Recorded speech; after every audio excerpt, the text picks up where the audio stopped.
নমস্কার বন্ধুরা, আজ চলে এসেছি একটি নতুন আর খুব সুস্বাদু রেসিপি নিয়ে।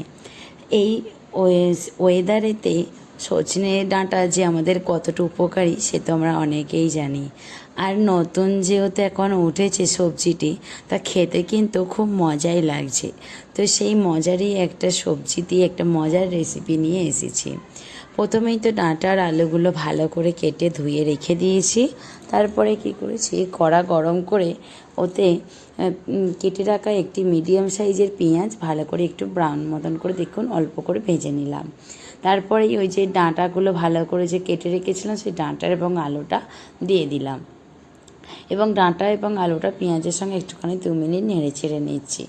এই সবজিটি এত সুন্দর খেতে লাগে বন্ধুরা, চাইলে কিন্তু আপনারা সম্পূর্ণ নিরামিষভাবে বানাতে পারেন। মানে এই পেঁয়াজটা যেহেতু আমাদের নিরামিষ তরকারিতে খাওয়া চলে না, তো তার জন্য আপনারা কিন্তু অবশ্যই চাইলে পেঁয়াজটা কিন্তু বন্ধুরা বাদ দিয়ে দিতে পারেন। তো চলুন, রান্নাটা তো শুরু হয়েই গেছে, আর কিন্তু বন্ধুরা শেষ পর্যন্ত দেখাও চাই। এই যে ভালো করে বা ডাঁটা আলুটা ভেজে নেওয়ার একটুখানি 2 মিনিটের পর দিয়ে দিলাম লবণ এবং হলুদ। তো লবণ এবং হলুদ দিয়েও বেশ খানিকক্ষণ কিন্তু একটু নেড়ে চেড়ে নেবো, মানে 3 থেকে 4 মিনিট মতন আবার নেড়ে চেড়ে নেবো। গ্যাসের ফ্লেম কিন্তু মিডিয়াম রেখেই আমি রান্নাটা করছি এখন। আপনাদের কাদের কাদের সজনে ডাঁটা খেতে ভালো লাগে কিন্তু অবশ্যই কিন্তু জানাবেন। আর বাড়িতে যদি কেউ খেতেও না চায়, তাই এই ডাঁটার রেসিপিটি যদি করে দেন তাহলে কিন্তু সকলেই খাবে। নিরামিষ দিনে অবশ্যই রাখতে পারেন। এখানে আমি শুধু দেখলেন আদা বাটা দিলাম, আমি এখানে রসুন বাটা দিলাম না। তাই আপনারা পেঁয়াজটা না দিয়ে সম্পূর্ণভাবে একদম নিরামিষভাবে এই রান্নাটি করতে পারেন। আদাটা দেওয়ার পরও 2 মিনিট মতন নাড়লাম, বেশি নাড়বো না, কারণ আদা জিনিস একটু বেশি ভাজলে কিন্তু তেতো ভাব লাগে। আর তারপরে দিয়ে দিলাম একটা টমেটো কুচি, মিডিয়াম সাইজের একটা টমেটো কুচি দিয়ে দিলাম। আবার টমেটোটা দিয়েও ভালো করে 2 থেকে 3 মিনিট মতন টমেটো হালকা একটু নরম হয়ে যাওয়ার পর আমি মশলা কিছু অ্যাড করব। মশলা বলতে যেগুলো আমাদের ঘরেতে থাকে, একদম লঙ্কার গুঁড়ো, হলুদ গুঁড়ো, তো সেই রকমই। যেহেতু আমার হলুদ গুঁড়ো এবং লবণটা আগে থাকতে দেওয়া ছিল, তাই আমি এই পর্যায়ে কিন্তু শুধুমাত্র লঙ্কার গুঁড়োটা অ্যাড করলাম। আবার ভালো করে সব কিছু একটু নেড়েচেড়ে নেব। দেখুন টমেটোটা অনেকটা গলতে শুরু করে দিয়েছে বলে কালারটাও কতটা সুন্দর লাগছে, আর অনেক কিন্তু চেঞ্জ হয়ে গেছে। এবার কিন্তু পর্যাপ্ত পরিমাণে জল দিয়ে এবং আমাকে ডাঁটা এবং আলুটা সেদ্ধ করে নিতে হবে। আপনারা চাইলে কিন্তু ডাঁটা আলুটা আগেই ভালো করে তুলে তারপর রান্নাটা ভেজে শুরু করতে পারতেন, কিন্তু আমি এতে অল্প একটু হেলদি টাইপের করতে চেয়েছি। তাই জন্য ডাঁটার আলুটা আমি আলাদা করে এক্সট্রা করে ভাজলাম না, মানে ওরই সাথে কিন্তু ভেজে নিচ্ছি। চাইলে আপনারা কিন্তু আগে থাকতে ভেজেও তুলে নিতে পারেন, এইটাও করা যায়। এবার দেখুন জলটা দিয়ে দেওয়ার পর ভালো করে ফুটে উঠেছে। গ্যাসের ফ্লেমটা হাই করে দিয়ে ভালো করে ফুটিয়ে নেব। প্রথমে ফুটিয়ে নেবার পরেই কিন্তু ফুটে যাওয়া মাত্রই কিন্তু আমরা গ্যাসের ফ্লেমটা একদম মিডিয়াম টু লো রেখে দিয়ে ভালো করে সবজিটা কিন্তু সেদ্ধ করে নেব। এই দেখুন এবার চাপা দিয়ে দিয়েছি এবং গ্যাসের ফ্লেমটাও কিন্তু আমি লো করে দিয়েছি। এবার এই দিকে যে আমি সবজিটা বানাচ্ছি সেটা হলো ডাঁটা আলু দিয়ে পোস্ত। তো পোস্তটা কিন্তু ভালো করে বেটে নেব।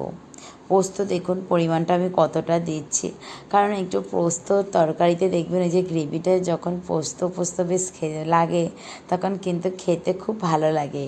তাই একটু পোস্ত মাঝে মধ্যে তো করা হয় না, অনেক সময় পর পর করা হয়।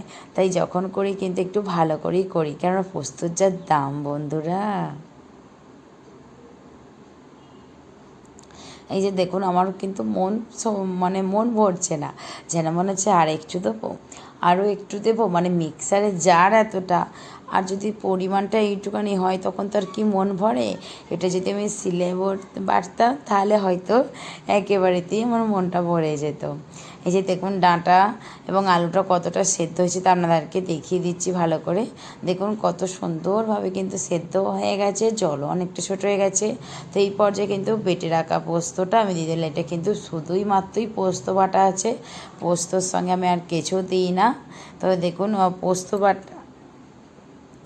পোস্ত বাটাটা যেটা আমি জারেতে বেটে রেখেছিলাম সেই জারটা ধুয়ে বাটিটা ধুয়েও আমি কিন্তু জলের একটুখানিও কিন্তু ফেলা যাবে না কোনো কিছু, কারণ এটা হলো পোস্ত। পোস্ত কিন্তু বন্ধুরা খুব দাম, তাই না? তো দেখুন ভালো করে কিন্তু এবার পোস্তর সঙ্গে একটুখানি নেড়ে চেড়ে নিচ্ছি আমি, আবারও একটুখানি ফুটিয়ে নেব। পোস্ত একটুখানি নেড়ে চেড়ে নিতে হবে, কারণ পোস্ত যে একটা কাঁচা ভাব গন্ধ ছাড়ে, তো সেটাই যে ভালো করে ফুটিয়ে নেবার পর চলে যাবে। এবং ওপর থেকে একটু, পোস্ত মানেই আমরা কি জানি একটু সর্ষের তেল, না হলে জমে না, তো ওপর থেকে হালকা করে সর্ষের তেল ছড়া দিয়ে আমি কিন্তু একটু খালি মিশিয়ে নিয়ে সবজিটা এবার কিন্তু গ্যাসের ফ্লেমটা কিন্তু অফ করে দেবার পালা। কত তাড়াতাড়ি দেখুন হয়ে গেল পোস্তর তরকারিটি। এটা আপনারা নিরামিষভাবেও বানাতে পারেন, আবার পেঁয়াজ দিয়েও বানাতে পারেন, দুটো টেস্টই কিন্তু খুব ভালো আসে। তো কী ভাবছেন কবে বানাবেন? এক্ষুনি কালকেই বানিয়ে নিন দেখে রেসিপিটি। আশা রাখছি আপনাদের কাছে অনেক অনেক ভালো লেগেছে। ভালো লাগে একটু কিন্তু ছোটো কমেন্ট করে জানাতে পারেন আপনাদের কিন্তু কেমন লাগলো, আর একটু লাইক আর একটু যদি চ্যানেলটা সাবস্ক্রাইব করে রাখেন তাহলে কিন্তু খুব ভালো লাগবে। তো আজকের মতন বিদায় নিচ্ছি, দেখা হচ্ছে নতুন একটি রেসিপি নিয়ে। ততক্ষণ ভালো থাকবেন, সুস্থ থাকবেন। তো টাটা বন্ধুরা। আর কত সুন্দর কালারটা এসেছে দেখুন, কি দারুণ